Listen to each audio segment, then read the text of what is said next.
guys. May customer kami, guys. Yes. Mga Ganda ng araw.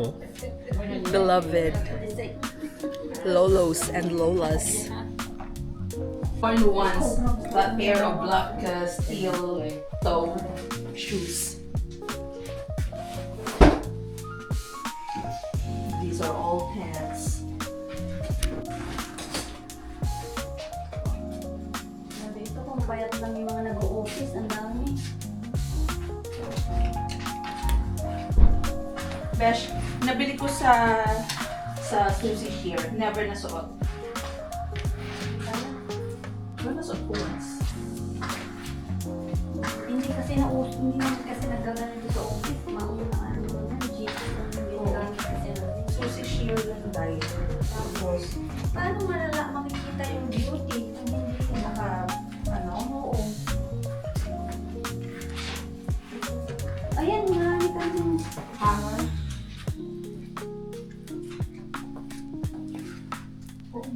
Kasi para makita yung beauty. Ayan.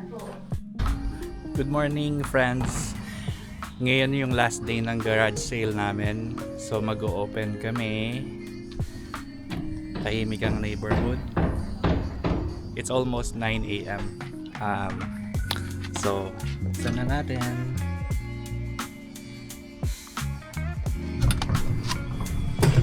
Yan!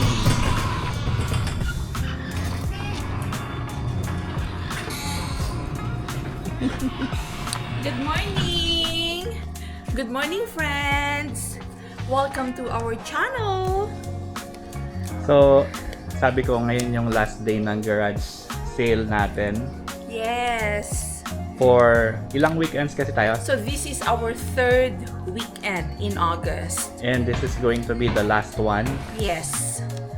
Because pagod na ang tindera. Pagod na ang mga tindera. Yung isang tindera, hinihintay ko. Hindi pa siya... Oo. Pakita mo kung saan siya manggagaling, Ang bebe. manggagaling siya dun lang Ang layo. sa kabilang kanto. Sobrang layo. Pakita mo, bebe. Atras ka. Pakita mo yung isang tindera kung saan manggagaling. Doon sa may black na car. Papunta lang dito yan sa amin. So mag-aayos-ayos muna siya. Mag-ayos ang tindera. Nasa na pala yung garage sale site natin? I-post na natin. Yes. Let's post it. Okay, friends. See you in a bit. Good morning. Again. So, papakita ko na sa inyo yung isang tindera na malapakalayo ng bahay. Oh, 'di ba? Nag-sunglass pa 'yan. Magtitinda lang naman. Oh. This is our environment. Ito yung aming neighborhood. Yeah. Ito yung last na mga bahay na ginagawa sa street namin. And after this, lilipat na sila sa kabilang area. Kabilang development naman. Good morning!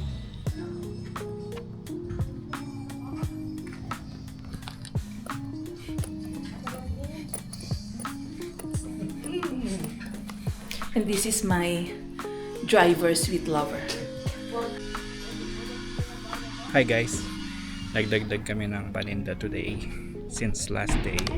Ito siya.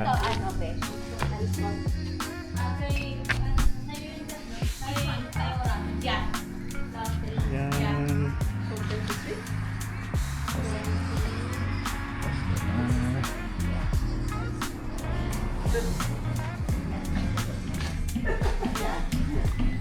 How can you forget your math? You're an accountant. I'm on weekend, right? Boss niya si Oh, your boss? Your cashier. She's my big boss. Yeah. I work with her sister in Cavendish Farms. And I know Joanne and Rafi. Yeah, they're both Yeah. I lost my husband. I'm right now with my phone. Yes. Yeah. farms. French fries. Yeah. It's a fight.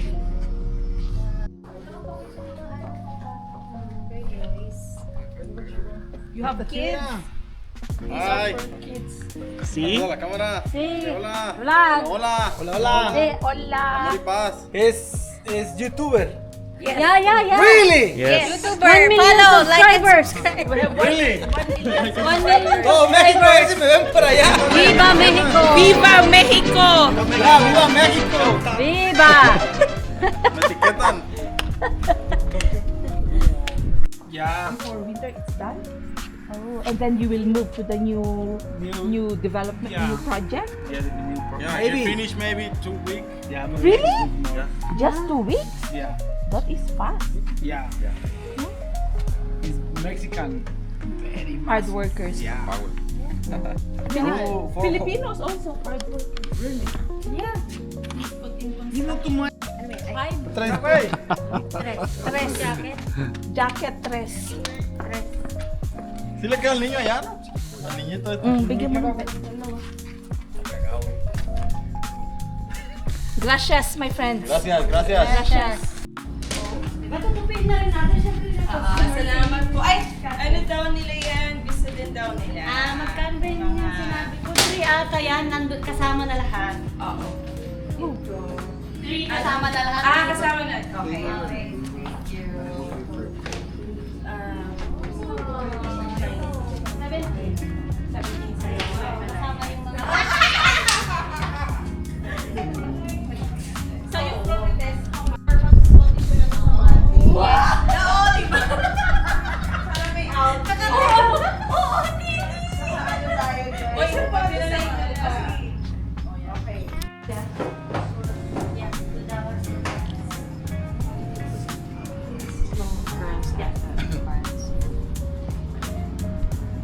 Hi friends! Tapos na kaming mag-garage sale. Napagod ang tindera. Napagod yung tendera. Kaya yung napagbentahan, binili ng KFC. Siyempre, we work hard, we eat hard.